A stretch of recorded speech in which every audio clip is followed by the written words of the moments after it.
देवों के देव महादेव बहुत ही भोले माने जाते हैं, इसलिए उनका एक नाम भोलेनाथ भी है। पौराणिक मान्यतानुसार भगवान शंकर को प्रसन्न करने के लिए किसी भी तरह के खास विशेष पूजन की आवश्यकता नहीं होती, क्योंकि कहा जाता है कि वह तो भोले हैं और भक्त की मन से की गई क्षणिक मात्र की भक्ति से ही वह प्रसन्न हो जाते हैं। अगर आप भी शिव की भक्ति और कृपा पाने के लिए सावन के सोमवार का व्रत करते हैं, तो इस कथा से भोलेनाथ को प्रसन्न कर सकते हैं। एक बार किसी एक नगर में एक साहूकार था। उसके घर में धन की कोई कमी नहीं थी, लेकिन कोई संतान न होने के कारण वो बहुत दुखी था। संतान प्राप्ति के लिए वो हर सोमवार को व्रत रखता था और पूरी श्रद्धा के साथ शिव मंदिर जाकर भगवान शिव और माता पार्वती की पूजा करता था।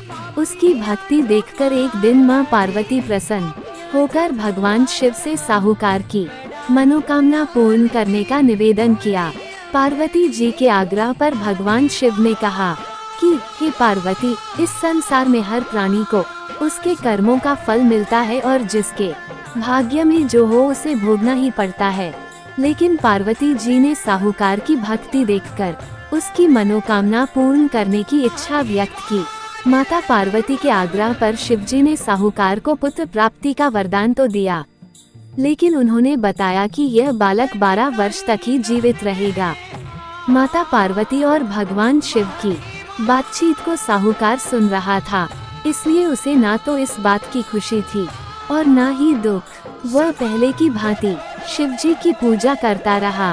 कुछ समय के बाद साहूकार की पत्नी ने एक पुत्र को जन्म दिया। जब वह बालक 11 वर्ष का हुआ तो उसे पढ़ने के लिए काशी भेज दिया गया। साहूकार ने पुत्र के मामा को बुलाकर उसे बहुत सारा धन देते हुए कहा कि तुम इस बालक को काशी विद्या प्राप्ति के लिए ले जाओ। तुम लोग रास्ते में यज्ञ कराते जाना और ब्राह्मणों को भोजन दक्षिणा देते हुए जाना। दोनों मामा भांजे इसी तरह यज्ञ कराते और ब्राह्मणों को दान दक्षिणा देते काशी नगरी निकल पड़े। इस दौरान रात में एक नगर पड़ा, जहां नगर के राजा की कन्या का विवाह था, लेकिन जिस राजकुमार से उसका विवाह होने वाला था वही कांख से काना था। राजकुमार के पिता ने अपने पुत्र के काना होने की बात को छुपाने के लिए सोचा क्यों न उसने साहूकार के पुत्र को दूल्हा बनाकर राजकुमारी से विवाह करा दूं। विवाह के बाद इसको धन देकर विदा कर दूंगा और राजकुमारी को अपने नगर ले जाऊंगा। लड़के को दूल्हे के वस्त्र पहनाकर राजकुमारी से विवाह करा दिया गया। साहूकार का पुत्र ईमानदार था, उसे यह बात सही नहीं लगी, इसलिए उसने अवसर पाकर राजकुमारी के दुपट्टे पर लिखा कि तुम्हारा विवाह तो मेरे साथ हुआ है, लेकिन जिस राजकुमार के संग तुम्हें भेजा जाएगा वह एक आंख से काना है। मैं तो काशी पढ़ने जा रहा हूँ। जब राजकुमारी ने चुन्नी पर लिखी बातें पढ़ी तो उसने अपने माता पिता को ये बात बताई। राजा ने अपनी पुत्री को विदा नहीं किया, फिर बारात वापस चली गई। दूसरी ओर साहूकार का लड़का और उसका मामा काशी पहुँचे और वहाँ जाकर उन्होंने यज्ञ किया। जिस दिन लड़का 12 साल का हुआ, उस दिन भी यज्ञ का आयोजन था। लड़के ने अपने मामा से कहा कि मेरी तबीयत कुछ ठीक नहीं है। मामा ने कहा कि तुम अंदर जाकर आराम कर लो। शिवजी के वरदानुसार कुछ ही देर में उस बालक के प्राण निकल गए। मृत भांजे को देख उसके मामा ने विलाप करना शुरू किया। संयोगवश उसी समय शिवजी और माता पार्वती उधर से जा रहे थे। पार्वती माता ने भोलेनाथ से कहा, स्वामी, मुझे इसके रोने के स्वर सहन नहीं हो रहा, आप इस व्यक्ति के कष्ट को अवश्य दूर करें। जब शिवजी मृत बालक के समीप गए तो वह बोले कि यह उसी साहूकार का पुत्र है, जिसे मैंने 12 वर्ष की आयु का वरदान दिया था। अब इसकी आयु पूरी हो चुकी है, लेकिन मातृभाव से विभोर माता पार्वती ने कहा कि हे महादेव, आप इस बालक को और आयु देने की कृपा करें, अन्यथा इसके वियोग में इसके माता पिता भी तड़प तड़प कर मर जाएंगे। माता पार्वती के पुनः आग्रह पर भगवान शिव ने उस लड़के को जीवित होने का वरदान दिया। शिवजी की कृपा से वो लड़का जीवित हो गया। शिक्षा पूरी करके लड़का मामा के साथ अपने नगर की ओर वापस चल दिया। दोनों चलते हुए उसी नगर में पहुँचे जहाँ उसका विवाह हुआ था।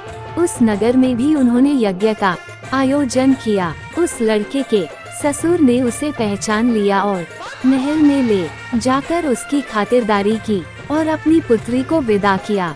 साहूकार का पुत्र ईमानदार था, उसे यह बात सही नहीं लगी, इसलिए उसने अवसर पाकर राजकुमारी के दुपट्टे पर लिखा कि तुम्हारा विवाह तो मेरे साथ हुआ है, लेकिन जिस राजकुमार के संग तुम्हें भेजा जाएगा वह एक आंख से काना है। मैं तो काशी पढ़ने जा रहा हूँ। जब राजकुमारी ने चुन्नी पर लिखी बातें पढ़ी तो उसने अपने माता पिता को ये बात बताई। राजा ने अपनी पुत्री को विदा नहीं किया, फिर बारात वापस चली गई। दूसरी ओर साहूकार का लड़का और उसका मामा काशी पहुँचे और वहाँ जाकर उन्होंने यज्ञ किया।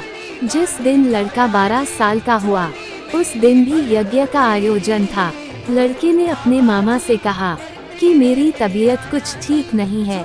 मामा ने कहा कि तुम अंदर जाकर आराम कर लो। शिवजी के वरदानुसार कुछ ही देर में उस बालक के प्राण निकल गए।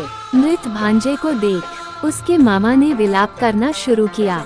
संयोगवश उसी समय शिवजी और माता पार्वती उधर से जा रहे थे।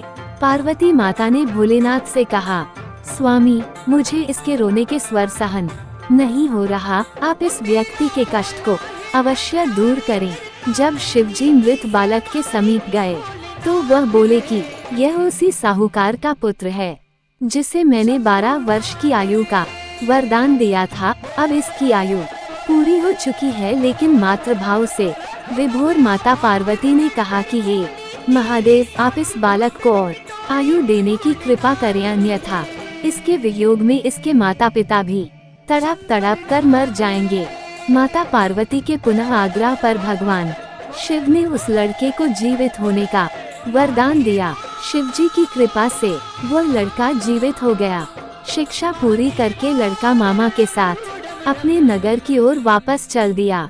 दोनों चलते हुए उसी नगर में पहुँचे जहाँ उसका विवाह हुआ था। उस नगर में भी उन्होंने यज्ञ का आयोजन किया। उस लड़के के ससुर ने उसे पहचान लिया और महल में ले जाकर उसकी खातिरदारी की और अपनी पुत्री को विदा किया। इधर साहूकार और उसकी पत्नी भूखे प्यासे रहकर बेटे की प्रतीक्षा कर रहे थे। उन्होंने प्रण कर रखा था कि यदि उन्हें अपने बेटे की मृत्यु का समाचार मिला तो वह भी प्राण त्याग देंगे, परंतु अपने बेटे के जीवित होने का समाचार पाकर वह बेहद प्रसन्न हुए। उसी रात भगवान शिव ने साहूकार के स्वप्न में आकर कहा, हे श्रेष्ठी, मैंने तेरे सोमवार के व्रत करने और व्रत कथा सुनने से प्रसन्न होकर तेरे पुत्र को लंबी आयु प्रदान की है। इसी प्रकार जो कोई सोमवार व्रत करता है या कथा सुनता और पढ़ता है उसके सभी दुख दूर होते हैं और सभी मनोकामनाएं पूर्ण होती हैं।